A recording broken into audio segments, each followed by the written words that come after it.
Peter, I got it. I just did it. Got it? There you go. Okay, Yep.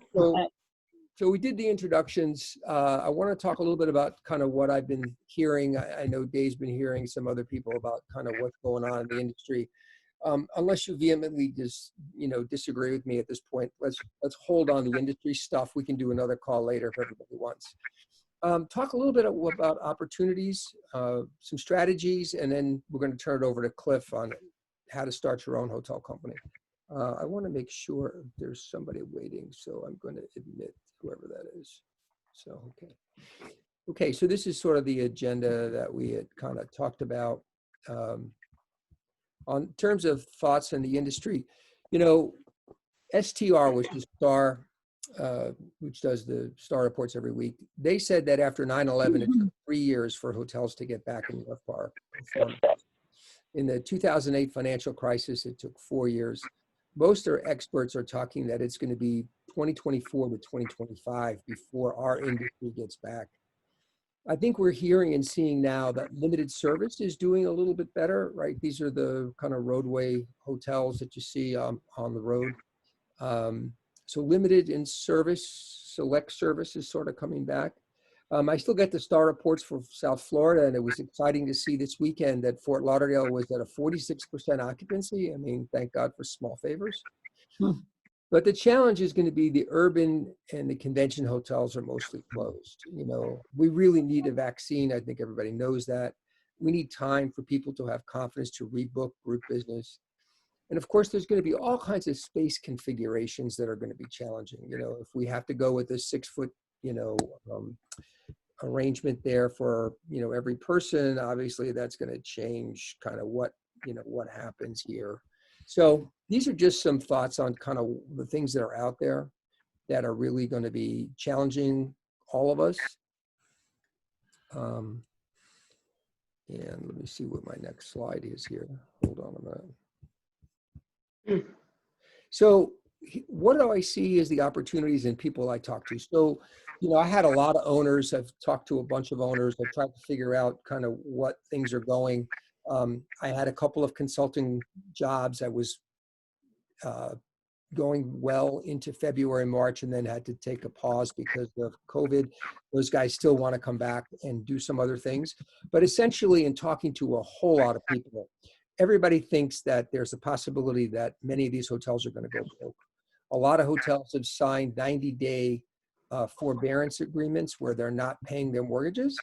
Those are coming up here pretty soon. There's chances of people signing another 90 or 180-day extension, but eventually the banks are going to have to kind of call the loan at some point, and then those hotels are going to be probably going back to the bank. And there's going to be need for people to manage. And so this interim management idea. There's also opportunities for task forcing.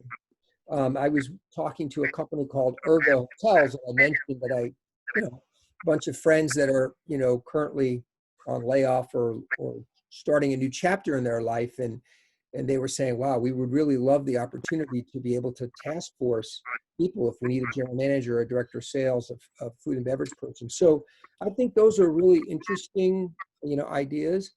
I know people like David Keys are doing educational support to students. That might be something to think about to kind of keep your skills up and do something a little bit different. And then, keep working on things that can help you get better. I'd love to say that the industry is going to come back.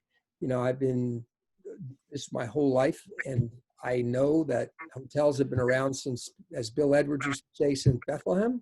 But at this point, I don't know what's going to happen. So I think it's important that everybody, do their best at sharpening their skills, which is one of the reasons that, I asked David Keys and Leslie Pachola to give me some thoughts on different things that they're doing. And so here's some newsletters, seminars, briefings, things that you can look at to kind of help you stay current.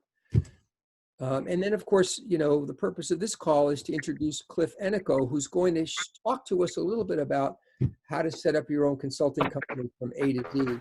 And I think that all of us can benefit from that. And certainly it's a good refresher for me.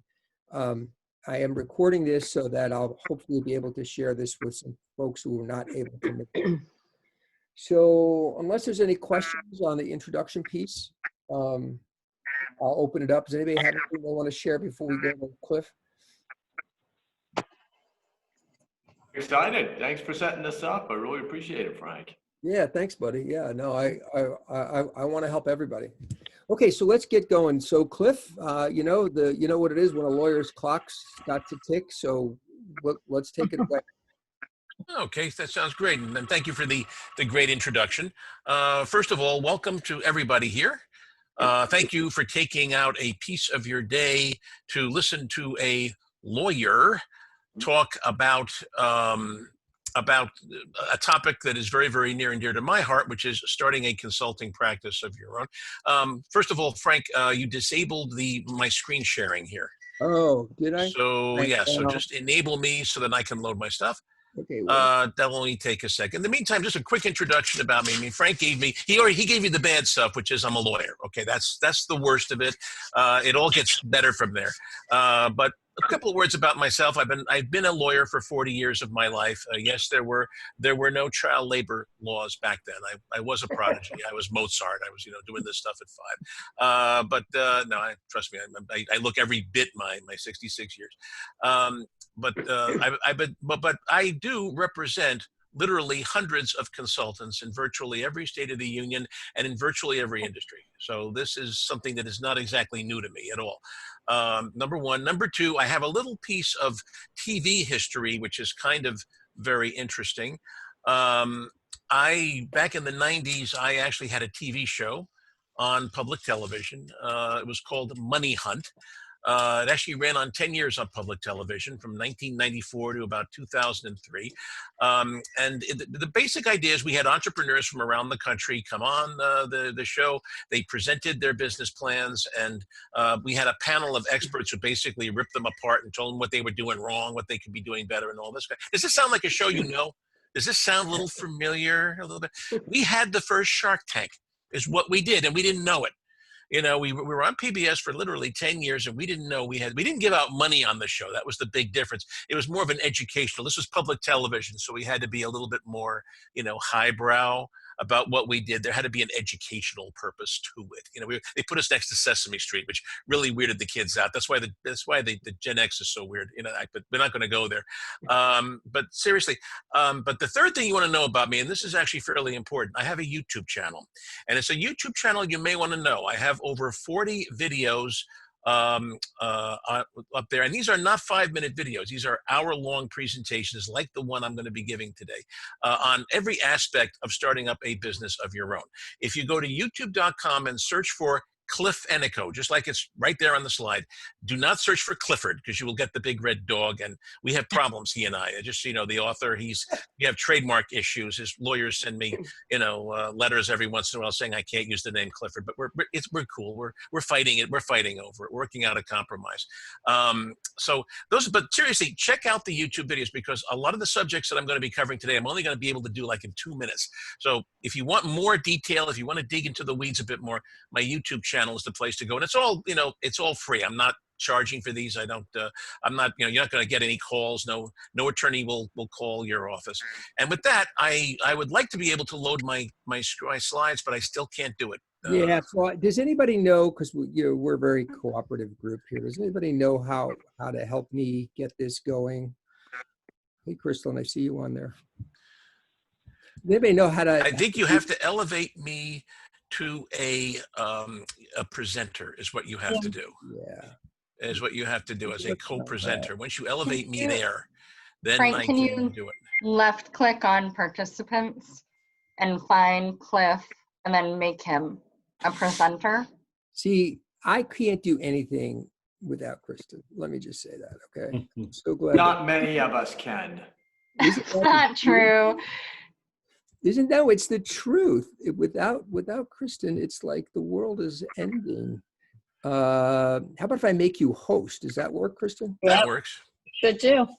That's it. And then I'll hand the con back to you when everything's done. Listen, I'm done. There's not much more I need to say. Good.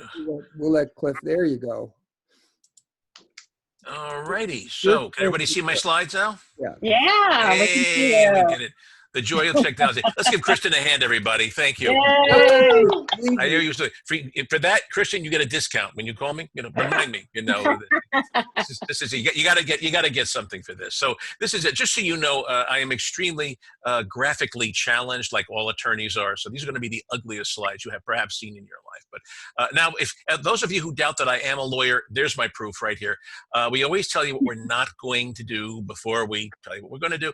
The most important thing here is that I'm sure some of you guys have questions on the legal and tax side of doing this and of setting up a consulting practice. And I will certainly get into that in this program, but keep in mind there's a very big difference between legal and tax information and legal and tax advice. There's a very big difference between saying, well, here's what the law is generally all about, which is what I'm doing today, and saying, okay, now, Frank, here's what you should do, and Kristen, you should be doing something different, and here's why. That's one-on-one advice. I don't really know any of you well enough. Hopefully, over time, if we develop a relationship, a lawyer-client relationship, I will get to know you a bit better, and I'll be able to say, yeah, most people would do it that way, but Leslie, you shouldn't do it this way because of X, Y, and Z. I really can't do that kind of stuff on this show. So just managing everybody's expectations.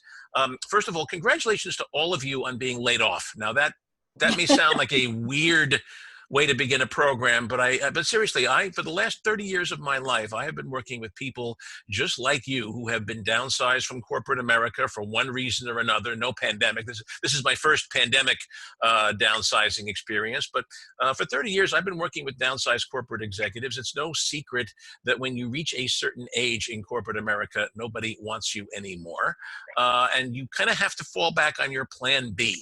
All of you are in a position right now where you really can no longer postpone developing your plan B. And that's what I'm here to help you to do, is to help you reinvent yourself as an entrepreneur, self-employed person, consultant, whatever label you want to place on yourself. That's what I do, is I help people transition. We're going to talk today about how consultants differ from employees. It's a very different world than what you've experienced up till now. I'm going to talk about how to set up your business and how to deal with taxes, which is probably why most of you signed up. We're going to talk about how to negotiate the consulting contract, which is something I do. I probably do literally hundreds of consulting contracts a year for my clients. How to market your consulting practice, how to run, grow, and eventually sell your practice when it comes time to retire and move to a Caribbean island and do some much more fun stuff with your life. That's what we're going to be covering today. So we're going to talk about first of all, some basic stuff. Employees and independent contractors are two different things. You will sometimes hear big comp companies talk about, well, we've got some contract employees on set. There's no such thing. There is no such thing as a contract employee. You are either an employee. When somebody works for you, they are either your employee, your independent contractor, or your partner. And those are the only three options. Those are the only three flavors. If you are self-employed, your clients are going to view you as an independent contractor for tax and legal purposes. Now, those of you who've done some research online, you know the IRS has got like 25 criteria that they apply when determining if somebody's an employee or an independent contractor. We're not going to go into that today because, frankly, I can make it very, very simple. I can make it very, very simple for you. It really comes down to this. Does your client have the ability to direct and control your activities? If they do, you're an employee. If not, you're an independent contractor. And I'm going to make it really simple. Let's forget for a moment you're a consultant. Let's say that you're an eBay seller. You're somebody who sells tchotchkes on eBay. And let's say you get a big order. If I'm working for you, and if you have the ability to do this to me, hey, Cliff, stop what you're doing right now. Listen, we just got a big order from so-and-so. The UPS store is closing in an hour. I really would like to get this shipped today. Stop what you're doing. Help me pack these boxes. Help me load up the truck. And as soon as we get the truck out of here and I'm on my way to the UPS store, you can go back and finish whatever it was you were doing. If you have the ability to jerk me around like that and make me go from one project to another, I am your employee. I am not an independent contractor. It does not matter what's in our contract. It doesn't matter what my title is. It doesn't matter what label you put on me. If you can do that to me, then you are my employer and I am your employee. Now, don't get me wrong. I mean, I am the classic example of an independent contractor. At any given time, I'm working for 50 different people trying to get stuff done. Now, it doesn't mean you can't give me a deadline. You can certainly say, hey, Cliff, I really need this turned around by Friday. I got a meeting with somebody. And if I value our relationship, I will make sure that deadline is met. But between now and Friday, I get to decide what I work on. So today, for the next hour, I'm doing this program. No client can interrupt me and make me do something else. Okay, I'm doing this. And then when I finish this, I'll work on John's project. And after that, I'll work on Frank's project. And after that, I'll work on Kristen's project. I'm the one who decides at any given moment in time which project I do between now and the deadline that you've given me of Friday. Do you see how this works? That's what makes me an independent contractor. It doesn't make any difference what your contract says. Watch out for your clients, because your clients a lot of clients are very poorly informed. They think that they can work your ass off 70 hours a week and still claim you as an independent contractor for tax purposes. And that doesn't work. You cannot do that. So watch out for clients who want you to block out a specific time. So make yourself available from Thursday afternoons from 12 to 4. During that time, I don't want you working for anybody but me. That's an employee. That is not an independent contractor. You're a part-time employee. Okay. Working at the client's office is a set number of hours every week. They want you there. Watch out for that space, because that gets you into employee territory. And that's a bad thing for them. It's not really a bad thing for you. You don't really care if the IRS comes along and reclassifies you as an employee, but your client cares very much about that. That's a real negative issue for them. Okay, here we go. There we go. So again, somebody working 50 hours a week for a single client is an employee. They are not, and I repeat, not an independent contractor. Even if the contract says you're an independent contractor, the IRS does not look at the contract at all. They can blow through that and reclassify you as an employee. Here's another thing where a lot of clients get this wrong. Forming a single member LLC will not by itself make you an independent contractor for tax purposes. A lot of people will say, well, we want you to form an LLC because as an LLC cannot be an employee. And so that way we don't have to worry about that. And they're wrong about that. That is not the way the law works. If you are a single member, one person LLC, there's no distinction between you and your LLC for tax purposes. So they don't get that. But you know what? I'm going to advise you to form an LLC anyway, precisely because these clients are misinformed and they think that by having an LLC, they're safe. So why shouldn't you have an LLC? Let's feed into this misinformation, that is this fake news that they have been given. Okay, let's play into that. That benefits you. Okay, so here, let's talk. So you want to get started as a consultant. Here is all of the stuff that you need. Okay, you need business cards and stationery. Now, yes, I know we are moving into a digital world, and the pandemic is certainly accelerating this. You don't have to lecture me. Those of you who are a little younger, after post-boomer, we call you guys. Anybody, Gen Y, Gen X, those people, millennials. Yeah, I know you get a little impatient with me. I do come on like a boomer when I talk about this, but we still, to some extent, live in the world of dead trees, and you do need to have business cards, stationery. This is the company that I work with. I mean, there's tons of people out there that can do this for you. I work with a company called Tuttle Printing. They're up in Vermont, and they do a marvelous job, with your professional image, and they're very cost effective too. You need a dedicated home office space. We're going to talk about home offices in a minute. I'm looking at most of you here. The ones I can see, most of you are doing pretty good. There are one or two people I may want to have a word with after the program, but nothing that's really, really embarrassing, which is good. I like that. Most of you know now with Zoom meetings, you got to have, appropriate background stuff. We'll talk about a dedicated home office space, a limited liability company. Now, I want you all to do me a favor. I want you to repeat after me. Limited liability company. Everybody. Limited liability Company. Very good. Okay. There is no such thing as a limited liability corporation. I get this all the time. People call me, I want to form one of these limited liability corporations. There's no such thing. You're either a corporation or you're a limited liability company. They are two very, very different things legally. Now, I could spend a whole hour talking about the difference between LLCs and corporations. I am not going to do that on this program. A, because I don't have time, and B, I got a very good resource for you that also is absolutely free. If you go to my website at cliffenico.com, go to the resources page, there's something there called Demystifying the Business Organization. It's a 7-page PDF file where I talk about the differences between LLCs and corporations and S corporations. It's only 7 pages long. Print it out. Sit down tonight with a fine bottle of VSOP brandy or your favorite liquor of choice. That happens to be mine. I'm with the rappers on the VSOP stuff, the brandies and cognacs. I like those. That is how you bribe me. Okay, I'm telling you all that. I mean, I tell you up front. I mean, I am bribable. You can do it. I always tell you how. That's the only ethical thing to do. But seriously, sit down with a fine VS and read these 7 pages. Don't just go to the LLC stuff. Read everything that's there. And I guarantee, take you about an hour, and I guarantee you will come away knowing as much as most lawyers and accountants know about LLCs and corporations and S-corps. I pack a lot of information into this 7-page document. That will save us a lot of time. The bottom line here is that all of you should be LLCs. I'm going to make it really simple. The LLC is the way to go when you're forming a consulting practice. I'm going to make it, don't even think about corporations because quite frankly, they're too complicated. They complicate your life in ways that you don't want. You want to be able to operate as simply and easily as you can, and the LLC is what does it for you.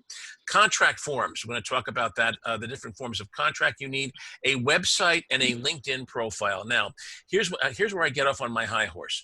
I know it's 2020, and I know that everybody today lives on Facebook and LinkedIn and all the other social media sites. But when you run a business of your own, whether it's a consulting practice, an antique shop, or an eBay seller business, whatever it is you're doing, you have to have a website of your own.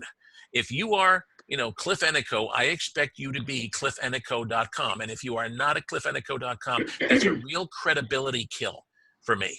I want there to be a place where I can only find out about you and where all of your stuff lives. It's very important. Get yourself a website of your own. Get a .com URL. I mean, don't bother with the .biz, the .us, and all that stuff because nobody can find them. It's still the case, even 25 years into the internet, that the .com addresses are the ones that all the search engine addresses find. Get yourself a .com, and by all means, have your Facebook, your LinkedIn, and all tied in together. But there's a reason why you want to have a website of your own, because that's the only place where you can just talk about you and it's your rules. You set the rules for that. When you're on Facebook, you're on Facebook's rules. If you're on LinkedIn, you're on LinkedIn's rules. When you have a website of your own, it's your rules. You set the rules and you want to be there. Okay. Very important on websites. Again, if you go to my YouTube channel, I've got videos on literally every one of these things. Insurance. Okay. You need 2 types of insurance. You need general liability. It's sometimes called commercial liability. Sometimes it's called umbrella. I don't know which states most of you are in. They call them different things in different states, but it's usually one of those 3. This is slip and fall insurance. You invite a client into your home. The client, your dog bites the client. That is the insurance that covers that kind of stuff. But you also need errors and omissions coverage. We call it E&O. This is malpractice insurance. This is you do a job badly, the company, the hotel goes under, and everybody's suing you because you gave the franchisee bad advice. This is the coverage that you really want to talk to your insurance broker about at length. You want to have at least $1 million of coverage. Don't go for anything less than that. I personally, as a lawyer, I carry what they call 1 and 2. $1 million per occurrence, $2 million overall. That is what you want to get in E&O coverage. And make sure you have it. Many of your clients will ask you to have that insurance, and they will want to be added as an additional insured on that policy. So make sure that one of the first things you got to do after you finish with this call is go talk to your insurance broker and make sure you sign up for, both of these types of policies. Now, I don't see clients in my home. I have a very strict policy against that. My spouse is the one who insists on this, as your spouse probably will as well. So I don't really carry much general liability, but my practice policy, I sweat that every year. I will not do practice law for a minute if I am not covered by insurance, and neither should you. You do not need workers' compensation coverage. Workers' compensation only applies to your W-2 employees. You may get a client that asks you to get workers' comp coverage, and you're going to have to educate them on this because the owner of a business, that's you, is not considered an employee for tax purposes. So you do not have to carry workers' comp coverage. Don't let anyone talk you into that because it's a waste of money if they ever do. Then the last thing you need, of course, is a couple of clients, preferably more than one. Okay. No, really, there is no creature in the entrepreneurial forest more fragile than a consultant who only has one client.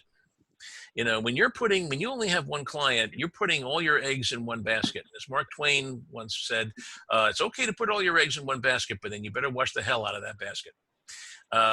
You know, you need more than one client to truly be an independent consultant. Again, if you only have one client, you fall into this trap where they want you to work 60, 70 hours a week just for them, and you're really working as their employee. You're not really working as their independent contractor, and you want to avoid that. Okay, I recommend that you form a limited liability company. A limited liability company does give you some protection against liability, but it doesn't really protect you against your own screw-ups. That's why you need the errors and omissions, the E&O insurance coverage. You need that. What it will do is it will give you some protection against liability for contract type disputes.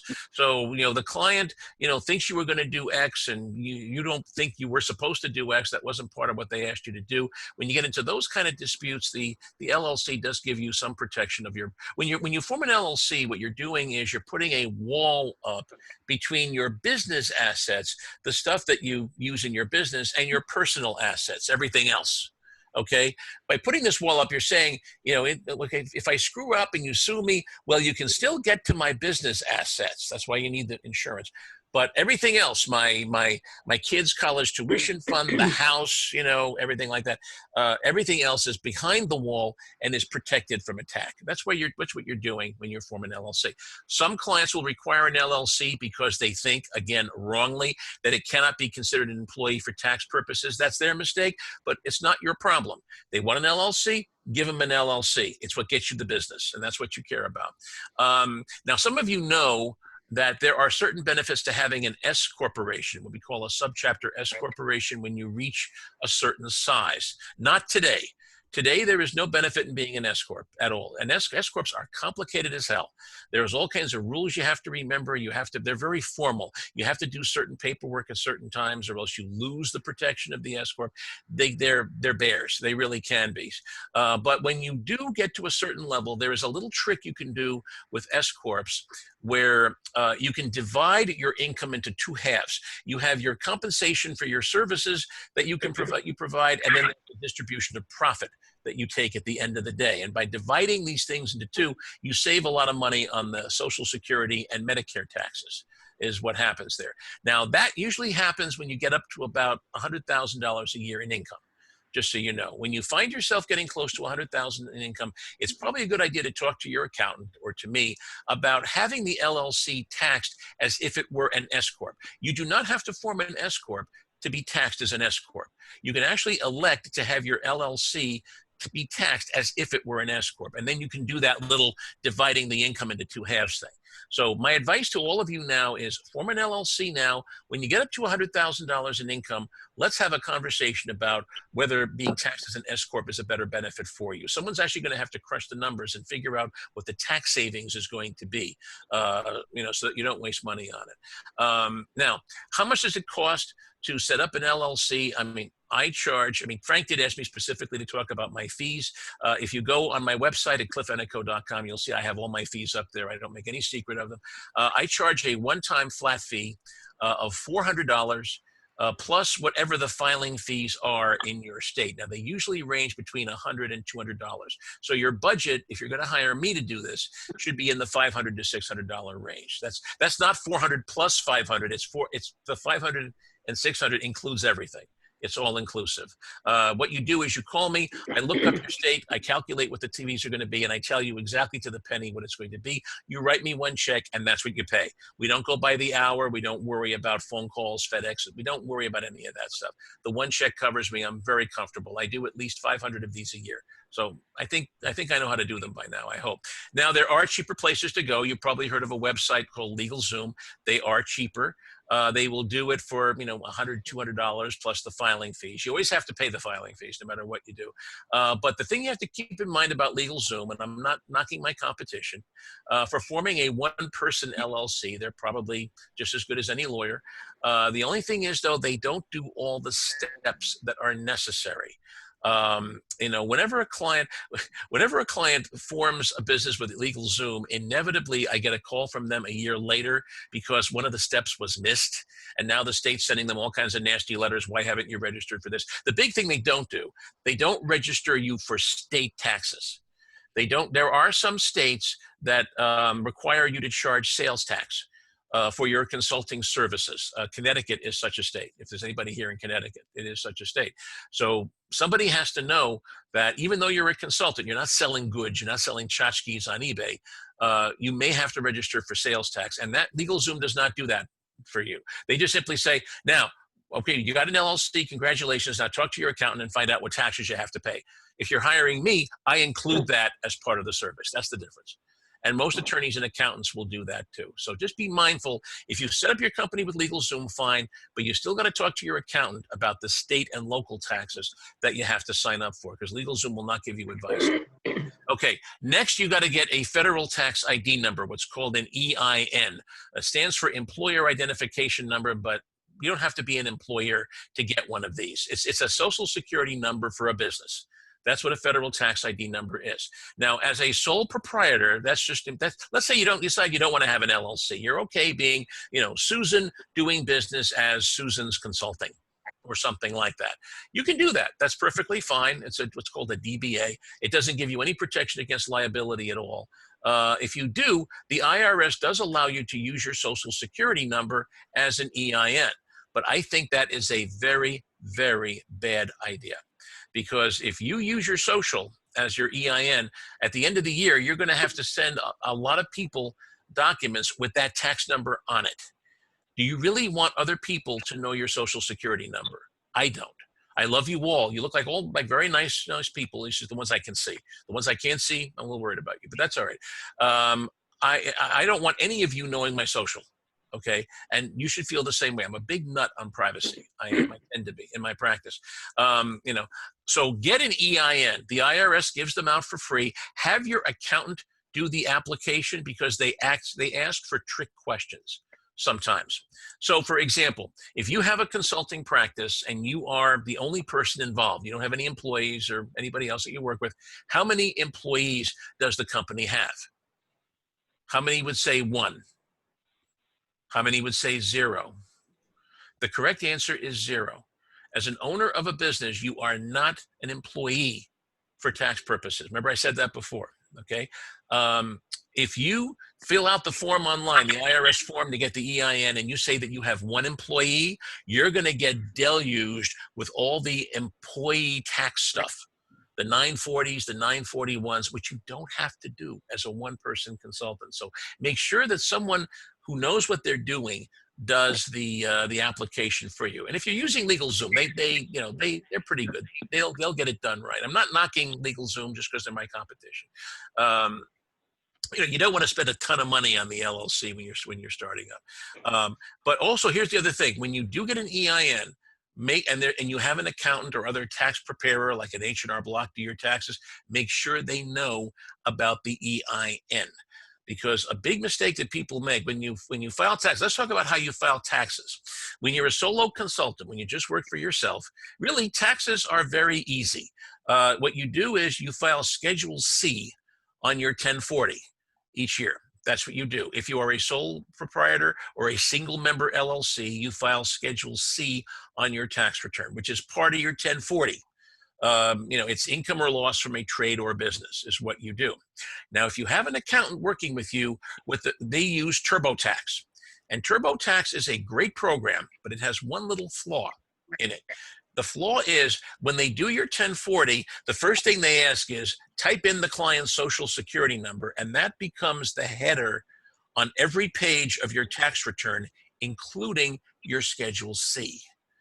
Okay, if you have an EIN, the EIN has to appear on Schedule C, and your accountant has to know when they set this thing up to change that social to an EIN on Schedule C. Otherwise, what's going to happen is they're going to file your taxes, including your Schedule C with your social on it.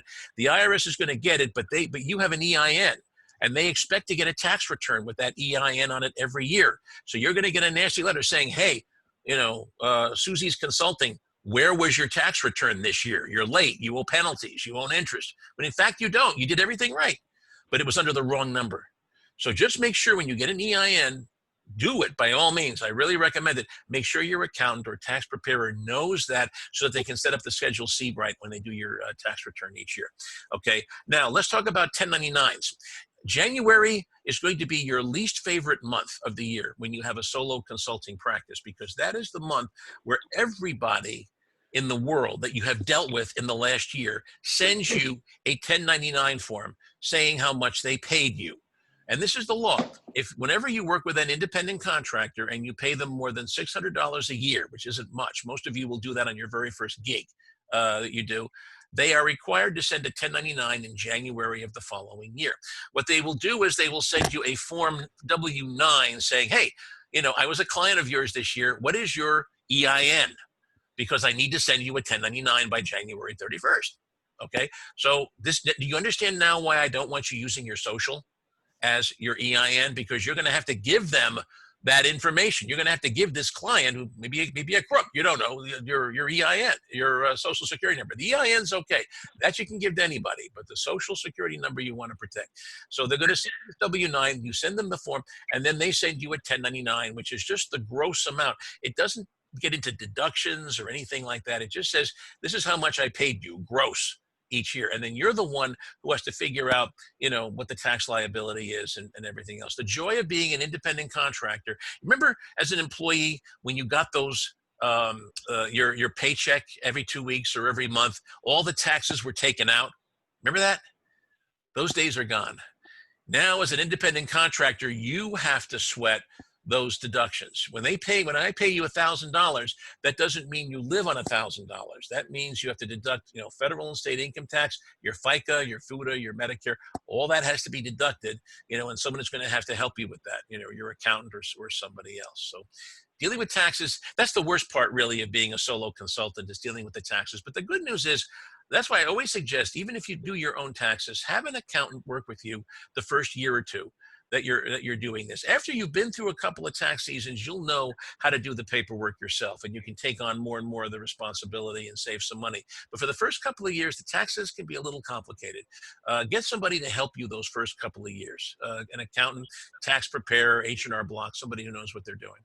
Okay, so now, should you work out of a home office or a real office? Well, this is a silly question to ask in the middle of a pandemic, because all of you are working out of your home offices, and I totally get that. The good news is most consulting businesses can be run from a home office. In fact, I strongly recommend that. Even in good times, I recommend it, because you can take the home office deduction on your taxes, and this is huge. The home office deduction is huge. What the home office deduction does, it means that you can deduct each year on your taxes a percentage of all your household expenses, virtually everything that you do. Okay. Now, what is that percentage? The percentage is really a fraction. It's the portion of your home that is occupied by your home office. So if you have a home office of 100 square feet and you live in a home that has 1,000 square feet of usable space, your percentage is going to be 10%, 100 divided by 1,000. You see, this is as hard as the math gets in this program. Okay, most of you can do this. I think you can do the math on this one. Okay, but the home office must be a dedicated space. If you are working from a kitchen table, that is not a dedicated space. It must be a spare bedroom or some space that is dedicated to your business. And you got to be very careful about this. The IRS sometimes does audit home offices, and the first thing the guy does when he audits you, the auditor comes over to your house. I actually represent clients in home office audits. The first thing they do is they go into the office and they look for inappropriate stuff that doesn't belong in an office. Cliff Anico's rule: if you would have it in a real office, you can have it in your home office. If it's something that you would not have in a real office that you were renting from an office building or something like that, then it doesn't belong in your office. So pictures of your spouse and kids, absolutely, that's okay. A little CD player, you play music after hours, that's okay. A crib, no. You would not have a crib in a real office. So crib, no good. Doggy bed, No, unless of course you have a service animal, what we used to call a seeing eye dog back in the old days. If you have a service animal, that's okay. Other than that, no doggy bed. The dog's got to be somewhere else. Okay, that's not appropriate for an office. Okay, little disciplines involved. I do have a video on YouTube, a whole hour on how to work from a home office. Okay, I mean, if you do plan to see clients in your office, now this is another rule of thumb. I do not like seeing clients in my office. I don't. I, meet them elsewhere. Whenever a client really insists on a physical meeting, I do have there's a local law firm in town that lets me use their conference room from time to time, and I refer them business in return for that. But if you really think that this, I used to meet clients in diners. That is when I first started working out of the house, I gained 30 pounds my first year because I was meeting clients in diners.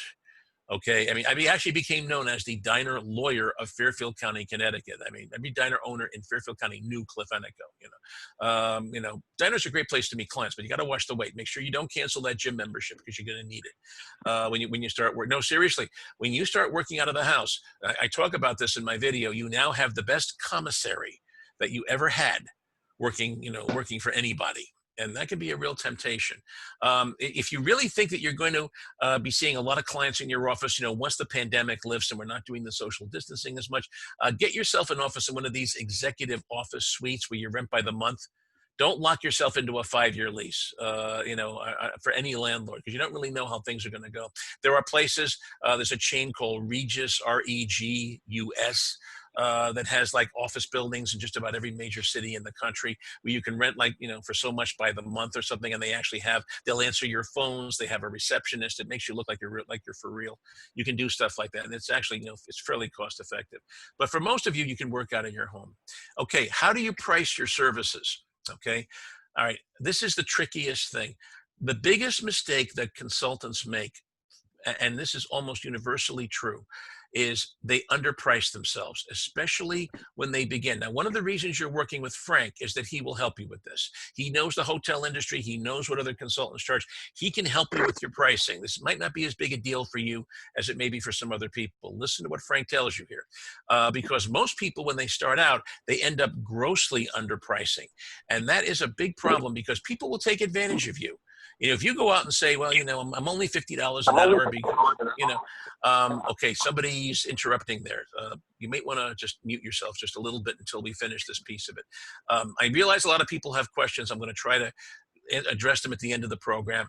Do some research, pretend to be a client, call some, local hotels around your area and see how much they'd be willing to pay, test the market, find out, where the market is price wise, wherever your competition is.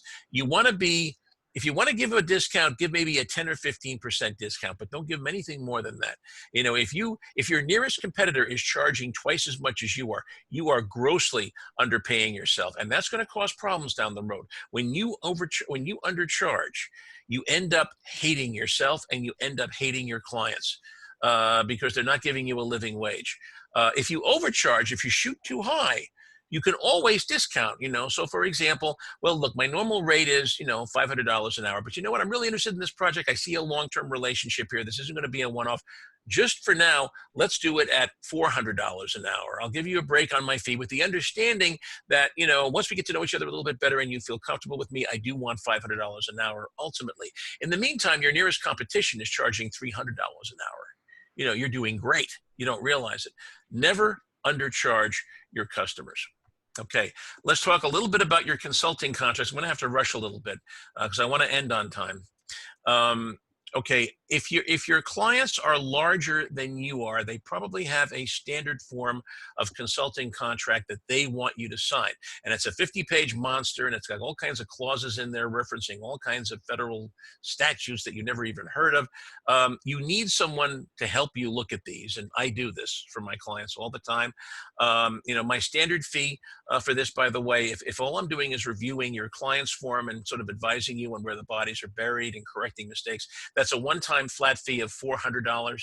And it hardly ever is more than that. Every once in a while, somebody sends me a 200-page contract. That might be a little bit more than $400, but I will always tell you what the fee is before we start. I never send a surprise bill to a client. I will never do that. If I say that something's going to be 400, you're not going to get a bill for 600 unless I tell you, hey, up front, hey, this is 200 pages. I think I'm going to have to charge you a little bit more. 600, okay. And you can say either yay or nay at that point. Now, for smaller and mid-sized clients, a lot of the people you're working with, you're the first consultant they've ever worked with, so they don't have a form of agreement that they have. So you do need to have some basic forms of contract. Remember, I talked about this earlier. You need to have a confidentiality and non-disclosure agreement, what we call an NDA, non-disclosure agreement. People won't give you any confidential information at all unless you agree to protect it. That's a very standard document. You need a short form consulting agreement. You do not want to hit a small client with a 30-page agreement because that looks like a contract, because they get scared, they get spooked, they don't want to work with you.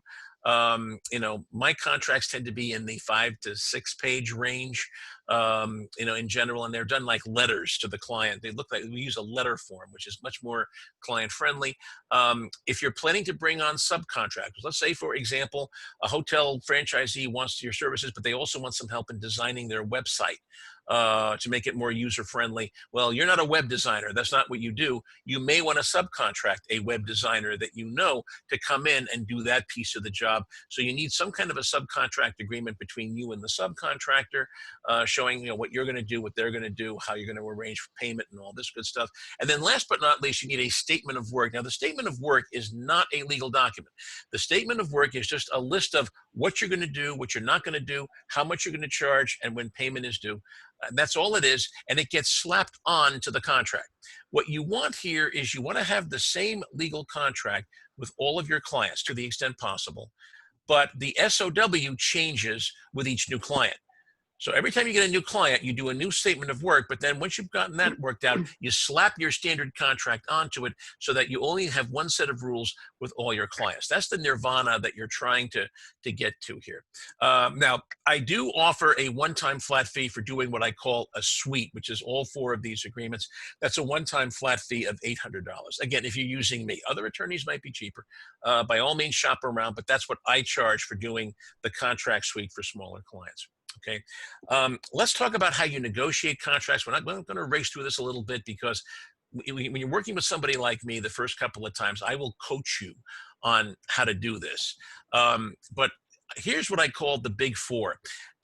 I can live with some sloppy drafting in contracts, believe it or not. I'm not one of these attorneys who insists that everything be drafted, precisely down to the last comma and semicolon. I'm not like that, but I can live with some sloppiness in a contract. But there are 4 things that I cannot live with sloppiness. There are 4 things you have to get exactly right. What services are you going to be performing for these folks? That's number 1. Number 2, what services will you not perform? If you're not clear about the boundaries of what you're going to do, you get into a situation that we call project creep, where the client keeps asking for more and more and more and more of your time and more services, and they think it's still covered by the same fee. You have to sort of set out what the parameters are. When you quote, especially if you're doing work on a flat fee basis, be very careful before you quote. Clients love flat fees. And I do a lot of work on a flat fee basis, but I only charge a flat fee on work that I know exactly to the minute how much time I'm going to have to spend on it. And if I'm not sure how much time I'm going to spend on something, that's an hourly rate. That is not a flat fee. Don't ever fall into the trap of quoting a flat fee, figuring it's going to be a 10-hour job, and then you realize the client wants 30 hours of your time. That's what we call project creep. And you want to avoid that. Make sure your client is very clear about the parameters, the boundaries beyond which, okay, this is great, but if you want help with your web design, now that's a different service, that's a different fee. Make sure, again, manage your client's expectations. How much will you be paid? Are you going to charge by the hour? Are you going to do progress payments? Are you going to send them a monthly invoice? And most importantly, when will payment be due? You would be amazed how many contracts I see each year that are crystal clear on the first 3 things, but then when it gets to when payment is due, all of a sudden the contract language starts getting loosey-goosey about when payment is due. So for example, you get paid upon completion. Well, when is the job complete? When the client is satisfied? Well, some clients are not easy to satisfy. They may want a lot more time before they get to that point where they're satisfied. That's loosey-goosey language here. Yes, 30 days after I send the invoice out. That's clear. Okay. You want to know exactly when you can stop working because someone's not paying you. You want to know exactly when, you know what, this guy, Cliff Enico, he's an idiot. I should never have done business with him. The guy doesn't want to pay his bills. I'm just turning this guy off. I'm turning off the juice anymore. I'm not going to give him any more, do anything more for this crazy bastard until he pays me some money. You want to know exactly when you can do that. Okay. If the contract is loosey-goosey, clients will take advantage of that. They will. If the client is loosey-goosey, they'll take 45, 60 days to pay an invoice. And you can't live like that. Neither can I. Okay, here are some other trouble spots in the contract. Warranties. You know, clients want you to promise the moon and the sun and the stars. You never, ever guarantee results. Now, if I am working with you, I will warrant that I will do my services in a professional manner to the best of my ability, yada, yada. You know, I will not commit malpractice. I will not make your life any worse than it already is. But I cannot guarantee that your business will be successful. I cannot promise you that somebody's not going to sue you. You know, even if I do the best contract I possibly can for you, I cannot guarantee that some idiot's not going to sue you, because they know there are some people that will sue you no matter what the contract says. There are people like that out there. I hate to scare you, but there are crazy people like that out there. I cannot guarantee that you will have a happy life, and neither should you when you deal with your clients. Limitations of liability. Always try to get this. A limitation of liability clause is a clause that says, even if I do screw up, all I got to do is give you your money back, and that's it. You can't take my house. You can't sue me for anything else. That's what a limitation of liability clause says. Make sure you get one of these. Assignment of rights. A lot of clients, if you're creating content for them, or if you're doing anything where you're creating any kind of intellectual property for them, they're going to want to, there's going to be a clause in their contract that says that you have to hand that over to them. They get the copyright to it. They do whatever. Those clauses are very, very tricky. Make sure you have an attorney help you negotiate those, because those clauses can get very, very sticky. The most important thing is you don't want to have to give them the copyright to what you're doing until they pay you. That's number one. If you're not getting paid, they don't get the copyright. You can take that content and you can use it with their arch competitor. You want to have that right, because that's the only way you'll ever get paid. Okay. Okay. We talked about insurance before. Never, ever sign a non-compete clause. There is no reason an independent contractor should ever sign a non-compete clause, ever. Okay. That is an employee. An employee can sign a non-compete saying, you know, if you fire me for any reason for 2 years, I won't work for anybody else in the industry.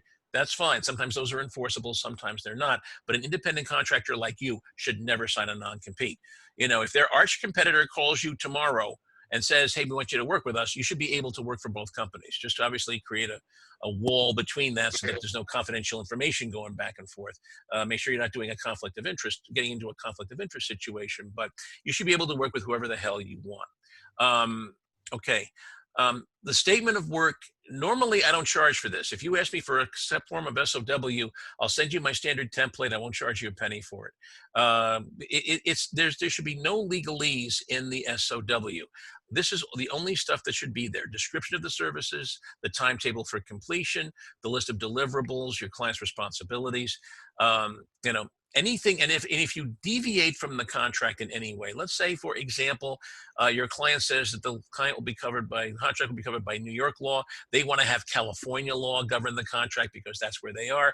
You do it in the SOW. You don't change your master contract language. You say the governing law will be California law. You do it in the SOW. But everything else in the SOW should not be legalese. That's just a business document, a term sheet showing, you know, what you're doing, how much you're charging, and how much you're going to get paid. Okay. Dealing with subcontractors, if you are bringing subcontractors on board, these are the things that you want to get in your subcontract. The most important thing is this thing called a non-circumvention clause. Now that's a big word, but it really has a very simple meaning. What it means is that if I'm a subcontractor and you're introducing me to your best client, I cannot communicate directly with that client without you being involved. I can't go behind your back and get more business from that client without your involvement and without you getting paid something. It's very important, because what happens with subcontractors, the clients love them. They love them so much that they decide, you know what, I don't really need this guy anymore. Cliff does my business. He knows my work better than this guy does. Why am I paying him a commission on this? I should be dealing with Cliff directly. And those communications will happen unless your contract prohibits them from having. The other thing you got to be careful of is that the subcontractor only gets paid when you get paid. Otherwise, you become the monkey in the middle. The client is 90 days behind on paying your bill, but you owe your client money on 30 days basis. That's a good way to deplete your bank account. Okay. Okay, marketing. We're not going to spend a lot of time on this. I'm kind of running out of time here. I have an excellent video, though, on my YouTube channel, which is a whole hour on this stuff. It's called Marketing the One-Person Business. If you search for Cliff Enico, Marketing the One-Person Business on YouTube, you'll get right to it. So we won't spend a lot of time. These are the 5 biggest mistakes that consultants make: underpricing themselves, selling too soon. You know, you never want to, whenever you're in a sales pitch meeting or a sales meeting, and again, Frank will help you out with this a lot. That's why you want to work with him, because he'll help you develop and hone your pitch that you give to clients. Don't talk too soon about what you have. Listen very carefully and get the client talking about what they really need. And only when you understand that perfectly do you come out and say, oh, okay, you know, this is, I can help you with that. This is how I do it, yada, yada. You wait until that point, because otherwise, whenever you start talking too soon, you end up screwing up. Almost always. I have a whole video. This may sound like a bit of chutzpah coming from a lawyer, but I actually have, this is a 70-minute video. It's an hour and 10 minutes on how to sell just about anything to just about anybody. And this is, and if you want it on YouTube, go to YouTube and search for Cliff Enico, how to sell. Those of you who don't think I know what I'm talking about here, I have over 300,000 views on this YouTube video. I get emails every week from virtually every country on earth, people who are telling me that I am changing the way they are thinking in this video. Seriously, if you really want to know how to sell the right way, and especially consulting services, take an hour out of your life and watch my video. You'll know it's me. I'm wearing this ugly purple sweater. If I had known this was going to be a viral YouTube thing, I never would have worn this ugly purple sweater. In fact, I actually, believe it or not, I have had people approach me in airports, of course, pre-pandemic, saying, wait a minute, you're the guy on YouTube, the sales guy, the guy with the purple sweater. I actually have had people approach me in airport restaurants. It's incredible how influential this has been. Okay, when clients don't pay, sooner or later this happens, and nothing burns your breakfast like a client, especially a good client, who all of a sudden now is starting to slow down their payments. I have another YouTube video on this. It's called Dealing with Deadbeats, that you want to check out. But the first thing is stop work immediately. Virtually all receivables problems start out as little ones that get out of control. You know, if a client owes you $100,000, that's a big, big problem for you. But chances are, if you go back and look at your records, it started out as a $10,000 problem that got out of hand because you wouldn't stop working. You let this hole get bigger and bigger and bigger that you're digging for yourself. Stop work. The minute a client is a day late, you stop, you call them, you email them, and you say, hey, what's going on here? How, you know, obviously you're having some trouble. How can I help? Be nice about it, but don't let yourself get into a situation where that 10,000 turns into 20,000, gets turned into 50,000. That can happen very easily in consulting.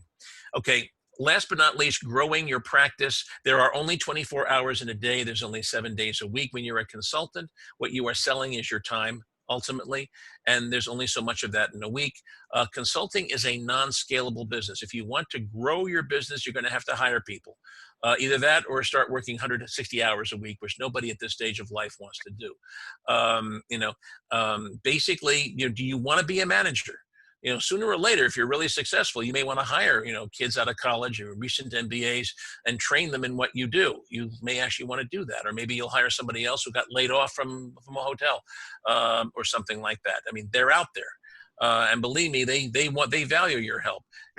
Ask yourself, do I really want to be a manager? Do I want to build a firm, or is it just me that I want to do for 5 years until I retire?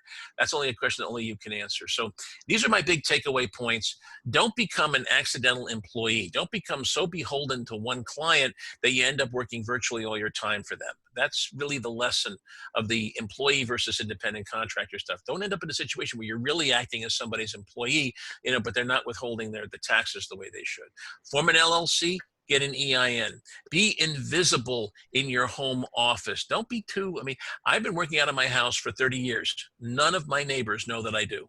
I don't see clients in the home. They never see cars lined up outside with clients waiting for me. That's really the big reason. You know, the only time you ever get into trouble, most home offices, by the way, are illegal. I don't know if you know this. Most home offices are illegal. They violate your local zoning law that says you can't have a business in a residential zone. Okay. The reason nobody cares about this is because there are no zoning cops. There are no cops that go from door to door saying, you know, bang, bang, you got a business here, you got a business here. You know, I'd hate to live in a police state like that. You know, the only time the local authorities find out about you is if your neighbors rat, and will not rat you unless you are doing something that changing the character of the neighborhood in such a way that the kids can no longer play basketball on the streets because they're too busy dodging UPS trucks that are going to your house every 30 minutes. If you get into a situation like that where your business becomes visible, you know, that's when your neighbors are going to complain to the local authorities. Hey, Cliff's running a rendering plant on his basement. I think you really ought to look into this because he's changing the character of the neighborhood. The place smells awful, you know. And by the way, don't laugh. I can actually cite you a case where somebody actually tried to do that. They tried to run a meat rendering plant out of their basement, out of their home basement. Do not do that. Okay. I'm a big believer in a portfolio career, but there are limits to portfolio careers. Okay. Don't underprice yourself. If anything, if you're not sure how to price yourself, go too high. If the clients react negatively, you can always give them a discount, like I suggested before. But when you underprice yourself, once people see you as $100 an hour consultant and you want to raise your price to $200, believe me, they will squeal like stuck pigs whenever you try to raise your prices. They will do that. Your contracts need to be 100% clear on when payment is due. I can live with sloppiness in a contract, but I cannot live with sloppiness on when can you sue somebody for non-payment? When can you stop working because you're not getting paid? The contracts need to be 100% crystal clear on this. Big client relations problems always start out as little ones that get out of control. The minute a client starts going south, you got to jump on that. And don't let it get into a big thing because that hole's only going to get bigger and bigger if you ignore it. When you stop marketing, your business begins to die. Do not stop marketing. No matter how busy you get, another big mistake that consultants get into, I sometimes get into it myself, is you get so busy servicing your existing customers that you let your marketing stuff slide. No matter how busy I get, I always find time to do webinars like this because this is how other people find out about me. This is my marketing tool that I use. Never get so busy servicing your existing clients that you look, because when you stop marketing, your business starts to die. Sooner or later, that phone's going to stop ringing. If you're not doing it, spend at least 25% of your total time on marketing. That's Cliff Enico's rule number one. If you're not spending at least 25% of your total time on marketing, you're not giving that the time it deserves. And then last but not least, in order to grow, you need to stretch.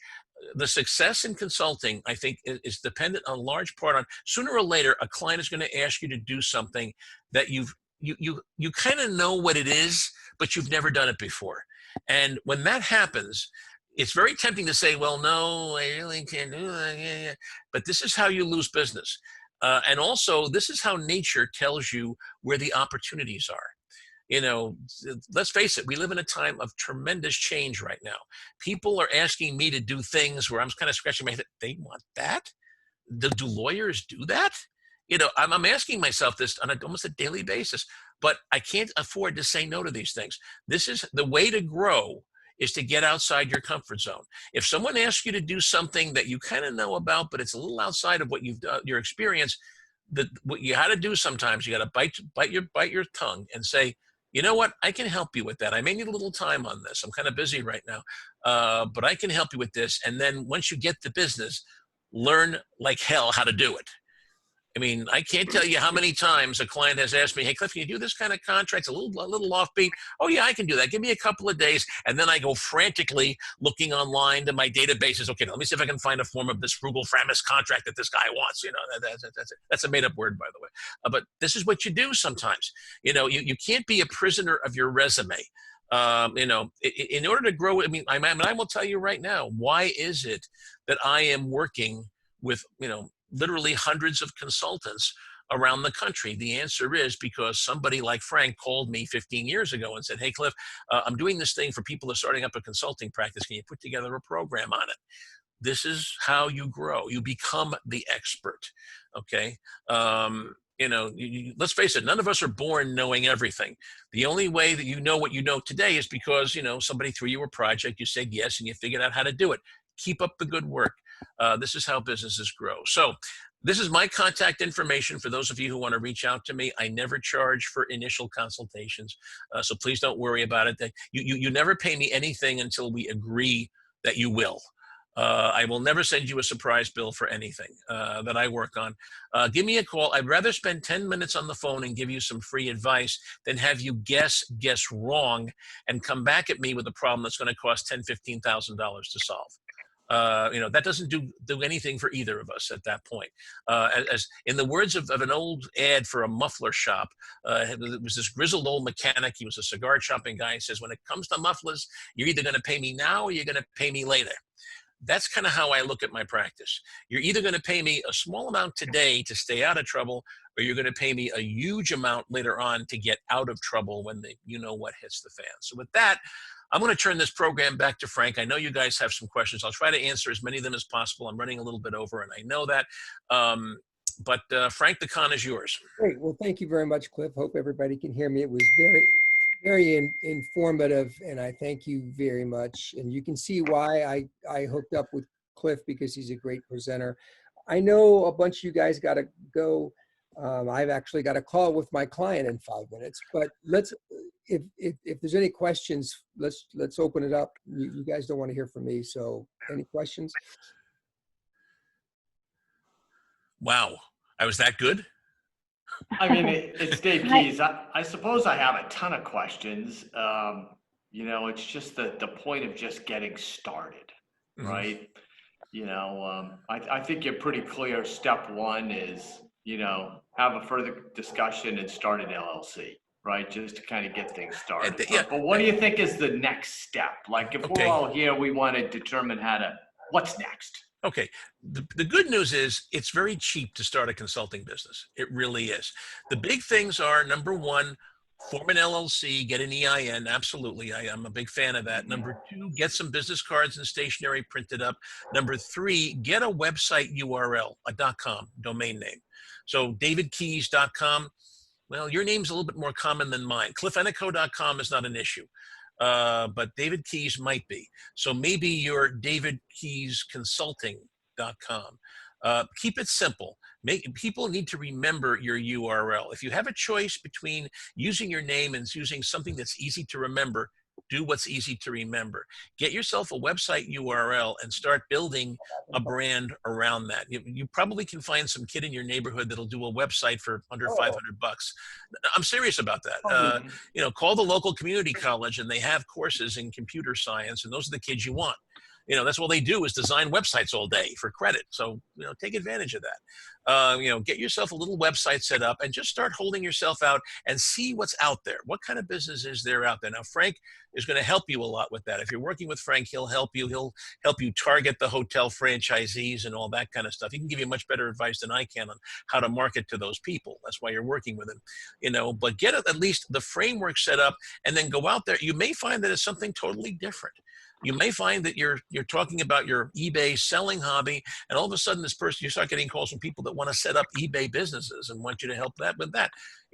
Bill, if you listen to my How to Sell video on YouTube, one of the first lessons I teach people is don't do what you think you should do. Do what people want you to do and are willing to pay for. That's number one. Your job is to get out there, and when they say, hey, Cliff, can you do Frugal Framus for me? Yeah, I can do Frugal Framus. And then you learn how to do Frugal Framus. That's a large part of what you're doing. That's what I meant when I said don't become a prisoner of your resume. Let the market decide what they want you to do, and then you give them what they want, and you charge lots of money for it. Don't undercharge. If you have to spend learning time spent learning how to do something new, that should be factored into your billing as well. The learning time, to the extent that you can, because let's face it, if somebody's asking you to do something, they're having trouble finding someone to do it, and the reason why they're having trouble is because nobody knows how to do it. That's an invitation for you to become the person that knows how to do it. Great, that's a really good comment. Yeah, who else has a question? Anybody? Hi, team. This is Irene. Yeah, great. Go ahead. Hi, everyone. This is Irene. Sorry, I'm not on video, but I don't know if Cliff can answer this question or anyone else on the call, but recently, of course, laid off from Hilton, and we do have in our separation agreement a clause that says that we cannot work for Hilton as a contractor for the next 6 months. Now, I'm kind of assuming that working as a consultant kind of and having an LLC kind of is different, but I just wanted to confirm. Well, the first thing you need is, correct. I hate to say it, you're going to need somebody like me to really parse that language. Non-competes, you have to read them very, very closely. A lot of them are not enforceable. You should be aware of that, but that doesn't mean you can be, willy-nilly just go out and do what you have to, and do what you think you have to do. You have to take it seriously.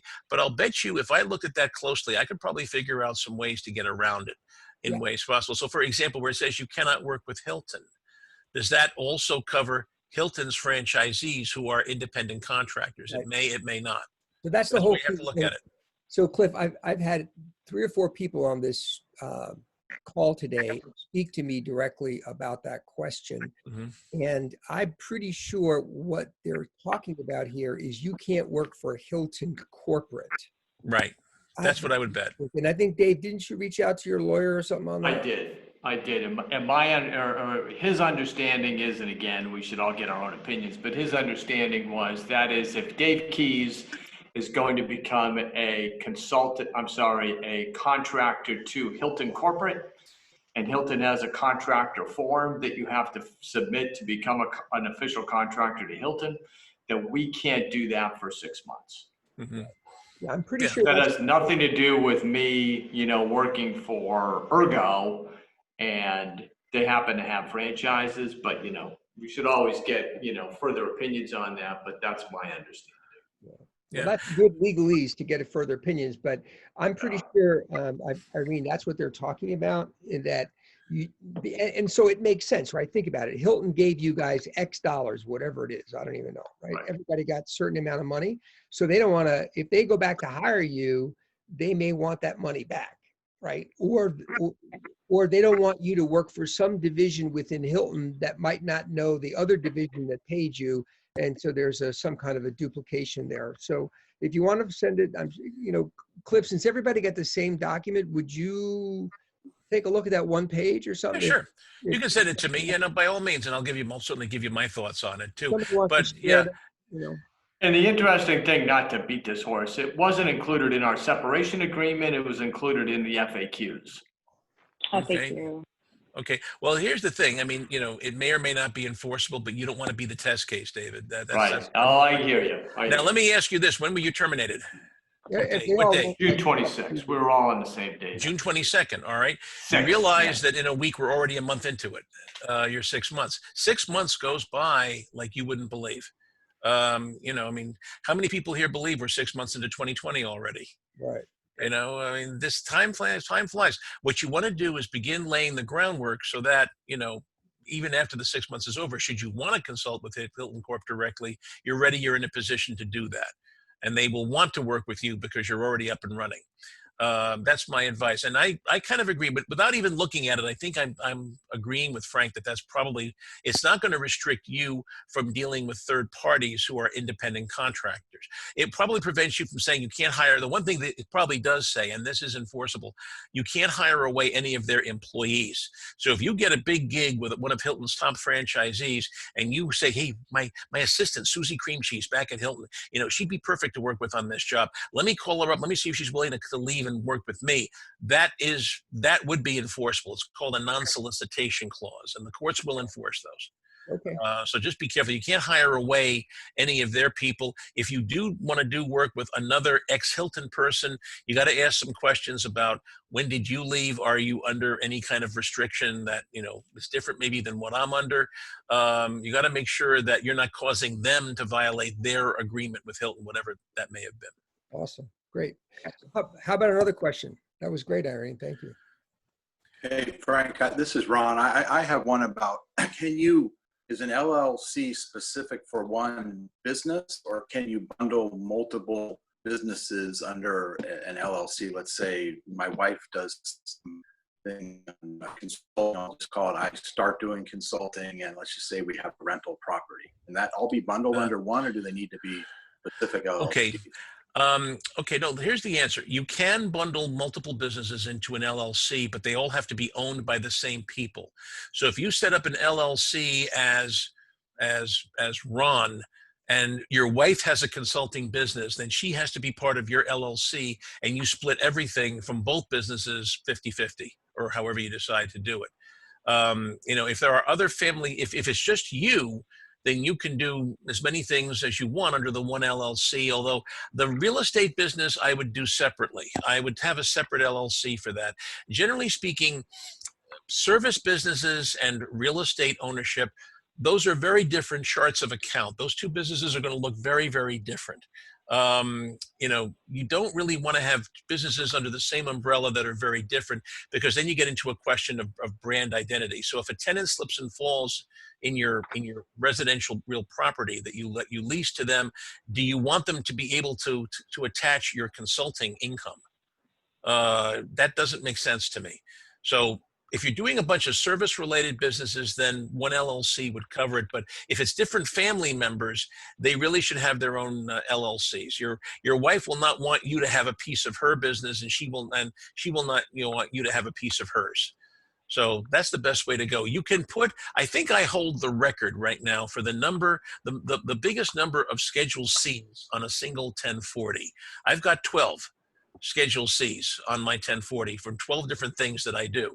I think I hold, if I'm not the record holder, I must be, I've been meaning to call the IRS about this and ask them what the record is for the most Schedule Cs on a single 1040, but I don't want to get audited. So that's why I don't bother doing it. You know, but seriously, you can do multiple things, have different companies. You know, I mean, LLCs are usually, in most states, they're pretty cheap to form. Does anybody here live in New York City? By the way, I should have asked this question. Is there anybody here within the 5 boroughs of New York City? Okay, good.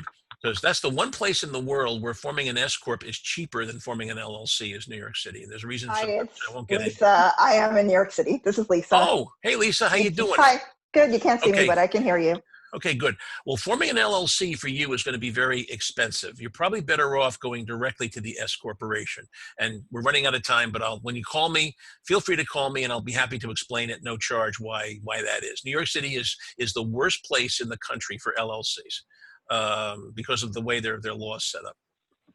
Great. But anywhere else, if you're in New York State, outside of New York City, you got no problems at all. The LLC is the way to go. Great. What other questions does anybody have?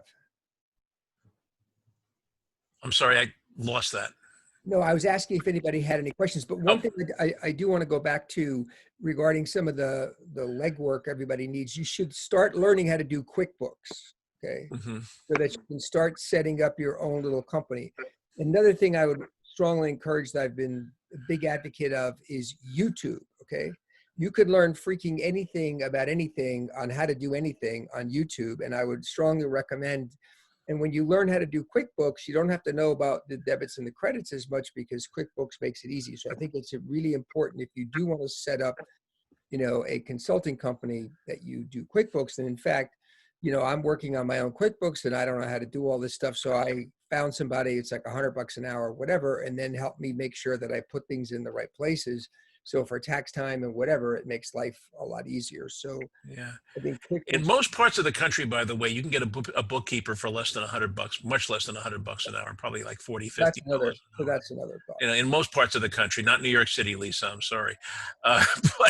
But seriously, you might also want to consider, I mean, if you're going to do your own books, Quicken, you know, which is the baby version of QuickBooks, is probably enough to do the books for a one-person consulting business. As long as you're not going to have partners, as long as it's just you, you may find that the Quicken product is easier and frankly a lot cheaper.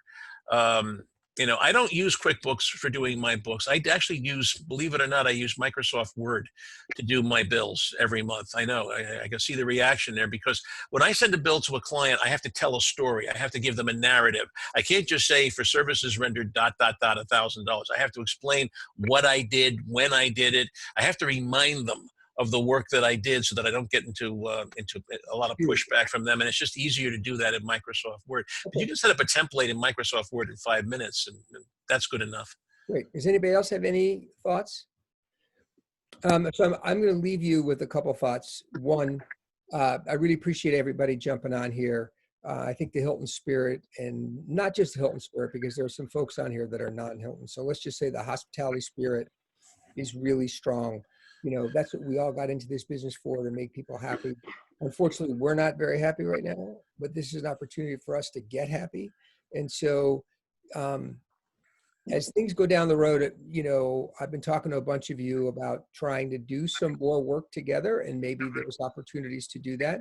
But I welcome the opportunity to hear from you about different thoughts that you have about why your skills are marketable, and maybe there's some way that they could be folded into what we're trying to do. So please send me something. I have Cliff's deck that I can send you. I'm going to speak to Cliff about how to figure out how to put this on YouTube, because I'd like to put it under my little thing if that's possible, but we'll talk about that later. And the last thing I want to say about his frugal, what was that? Frugal what? Frugal premise. It's a made up word. It's just a placeholder. Yeah. But when he talked about frugal premise and stretching yourself, I want to share with you that I watched a video last night, or I've been watching, on the men that built America. And I realize that may not be politically correct, but anyway, John D. Rockefeller cooked a deal with Vanderbilt, so Vanderbilt had the railroads, Rockefeller had the oil. Rockefeller booked a deal with Vanderbilt and said, I will give you 60 train loads at a special price. So Vanderbilt says, okay.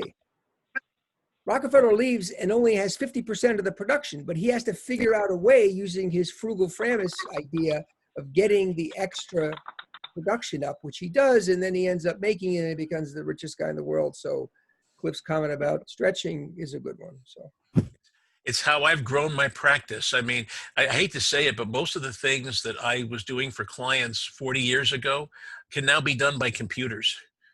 You know, I mean, you know, we're all living in a world of rapid technological change. I don't have to tell you that. And it's, you know, I mean, 20 years from now, a lot of the stuff that you're doing for your clients today are going to be done by bots as well. So, you know, you got to listen to your clients. And whenever they say, can you do it? The answer is find a way to say yes. Okay, so to that point, and the last thing I'm going to say, I'm going to shut up. When my parents, a lot of you guys know my parents had a restaurant. When my parents built their restaurant, they went in to the guy that was selling them. It was a diner, actually, Cliff, in a place called Dobbs Ferry. And when they went to buy the diner, the guy had a sign above his head. My mother tells me this story, and it said, if you give people what they want, they'll beat a path to your door. And I have always used that and think about that a lot with things like, you know, Apple and Tesla and whatever.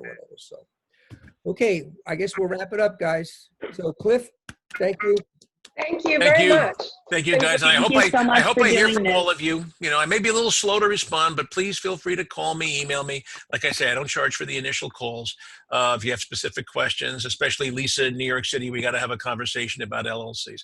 But, you know, I look forward to working with you. And the one warranty that I will make that no other attorney in the United States does, I will make you laugh. That's my one promise to all of you. Let's go get them, okay? Thank you all. All right, guys, take care. Good luck. Thank you. Thanks for setting this up, Frank. I Take care. appreciate it. Thank you.